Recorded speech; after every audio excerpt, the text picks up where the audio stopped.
ചേട്ടാ ഗവർണർ നയപ്രഖ്യാപനം നടത്തിയിരിക്കുകയാണ്. യഥാർത്ഥത്തിൽ ഈ പദ്ധതിയൊക്കെ നടപ്പിലാക്കാനാണോ?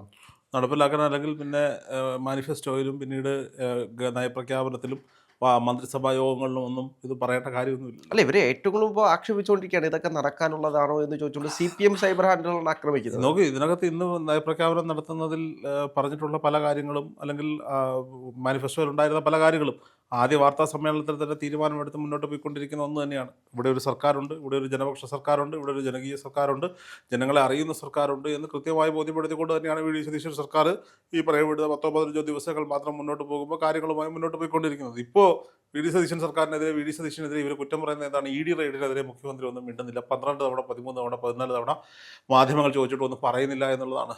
പറയാനുള്ള സമയമാകുമ്പോൾ പറയാൻ എന്തെങ്കിലും ഉണ്ടെങ്കിൽ മുഖ്യമന്ത്രി അത് പറയും. അതല്ലെങ്കിൽ തന്നെ ആരെയും കടക്ക് പുറത്തൊന്നോ ആട്ടി ഓടിക്കാനോ ഒന്നും അദ്ദേഹം നിൽക്കുന്നില്ല. ഇപ്പോൾ സ്വാഭാവികമായും കേന്ദ്ര സർക്കാരിൻ്റെ അണ്ടറിലുള്ള ഒരു അന്വേഷണ ഒരു വിങ്, എൻഫോഴ്സ്മെൻറ്റ് ഡയറക്ടറേറ്റ് കേരളത്തിലെ ഒരു IT വ്യവസായിയുടെ വീട്ടിൽ റെയ്ഡ് നടത്തിയതിന് മുഖ്യമന്ത്രി എന്താണ് പറയാനുള്ളത്? സ്വാഭാവികമായും തെറ്റ് ചെയ്തിട്ടുണ്ടെങ്കിൽ ശിക്ഷിക്കപ്പെടണം എന്നുള്ളത് തന്നെയാണ്. അല്ലാതെ പിണറായി വിജയൻ്റെ വീട്ടിലോ പ്രതിപക്ഷ നേതാവിൻ്റെ വീട്ടിലോ റെയ്ഡ് നടത്തി എന്ന് പറയാൻ ഞാൻ ആഗ്രഹിക്കുന്നില്ല. ഒരു IT വ്യവസായിയുടെ വീട്ടിൽ ED റെയ്ഡ് നടത്തി. IT വ്യവസായിയുടെ അച്ഛൻ പ്രതിപക്ഷ നേതാവായി പോയതുകൊണ്ട് അല്ലെങ്കിൽ മുൻ മുഖ്യമന്ത്രി ആയി പോയതുകൊണ്ട് റെയ്ഡ് നടത്താൻ പാടില്ല എന്ന് പറയാൻ കേരളം ഭരിക്കുന്ന മുഖ്യമന്ത്രിക്ക് സാധിക്കില്ല എന്നുള്ളതാണ് അതിൻ്റെ യഥാർത്ഥമായ സത്യത. ഇനി നയപ്രഖ്യാപനത്തിലേക്ക് വന്നാൽ ജനപ്രിയമായ പല പദ്ധതികളെക്കുറിച്ചും മെൻഷൻ ചെയ്തു പോകുന്നുണ്ട്. ഇതിൽ ഇന്ദിരാ ഗ്യാരണ്ടിയാണ് ഏറ്റവും പ്രധാനപ്പെട്ടത്.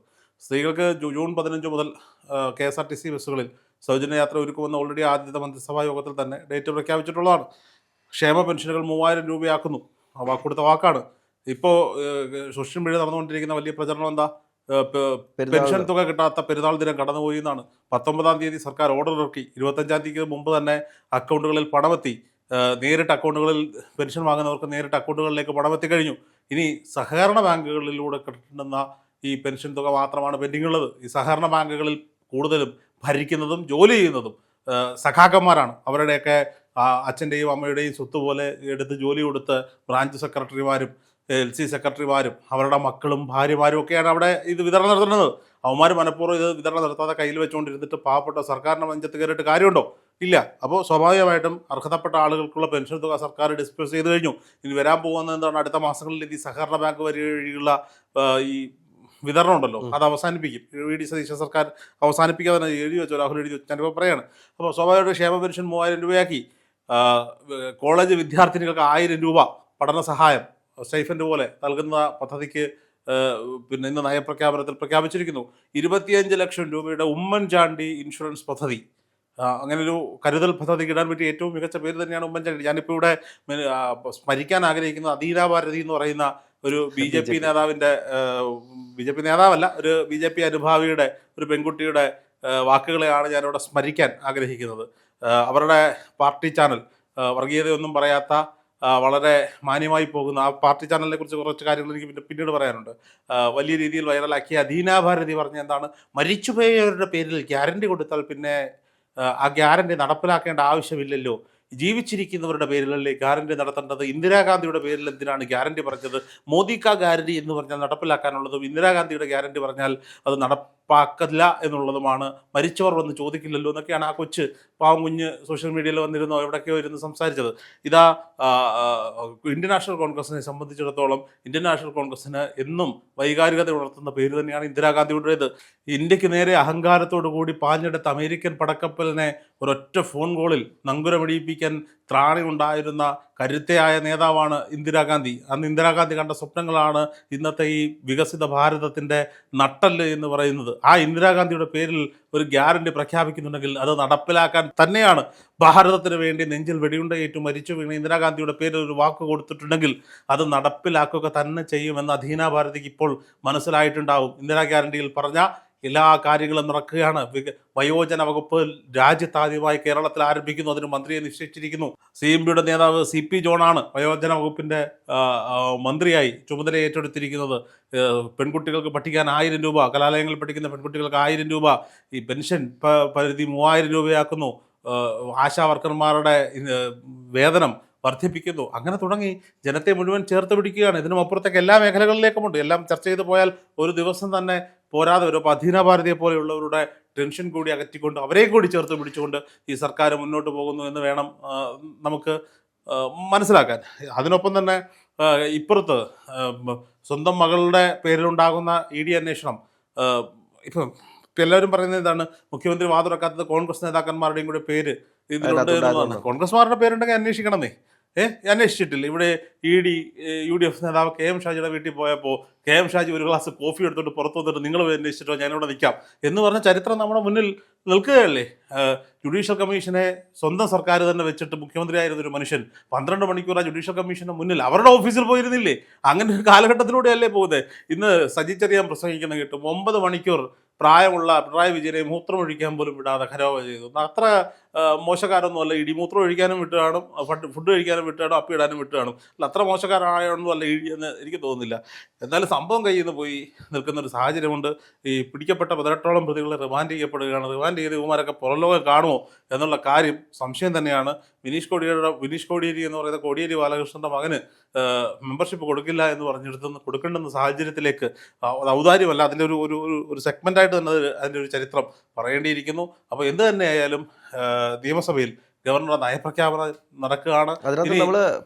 ഇനി ഈ മാധ്യമങ്ങളോടാണ്. മാധ്യമങ്ങളുടെയൊക്കെ സത്യപ്രതിജ്ഞാ ദിനത്തിലെ വാർത്ത എന്തായിരുന്നു? വന്ദേ മാതരം മൊത്തം ചൊല്ലി സംഖ്യയായി സതീശൻ എന്നായിരുന്നു. ഇന്ന് വന്ദേ മാതരം മൊത്തം ചൊല്ലിയിട്ടില്ല. അപ്പോൾ വന്ദേ മാതരം മുഴുവൻ ചൊല്ലാതെ നയപ്രഖ്യാപനം ആരംഭിച്ചു എന്ന് പറഞ്ഞ് വാർത്ത കൊടുക്കുന്നു.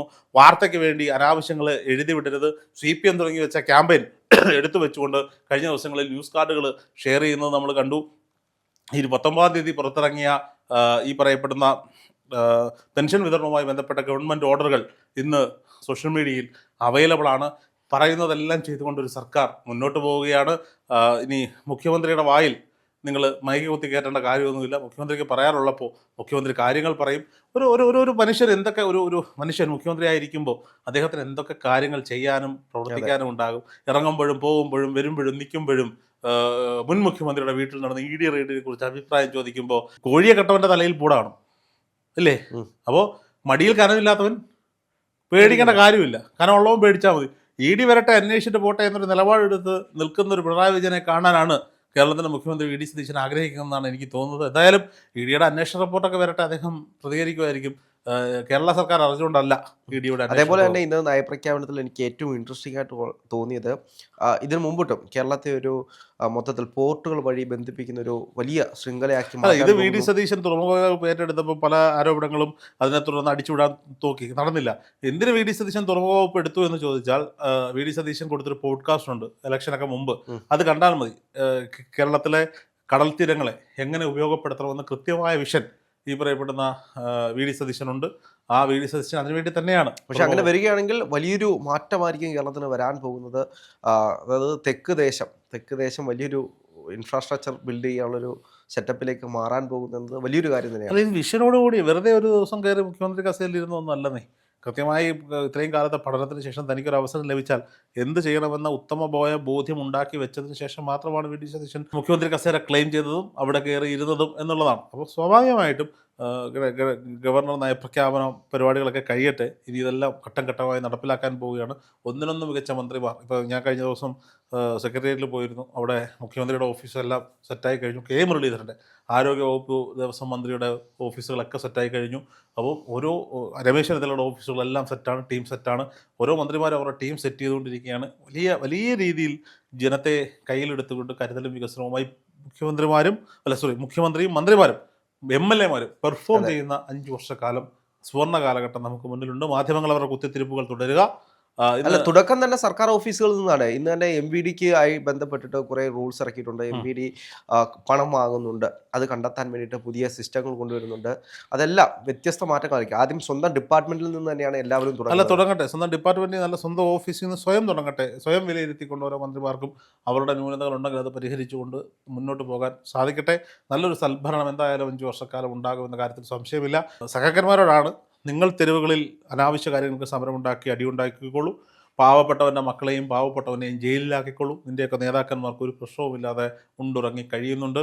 ഇപ്പുറത്ത് ഒരു ജനങ്ങളെ കരുതിക്കൊണ്ട് ജനസേവകരായി ജനങ്ങളുടെ ആഗ്രഹങ്ങൾ മനസ്സിലാക്കി അത് നിറവേറ്റി കൊടുത്തുകൊണ്ട് ഒരു സർക്കാർ മുന്നോട്ട് പോകുന്നുണ്ട്.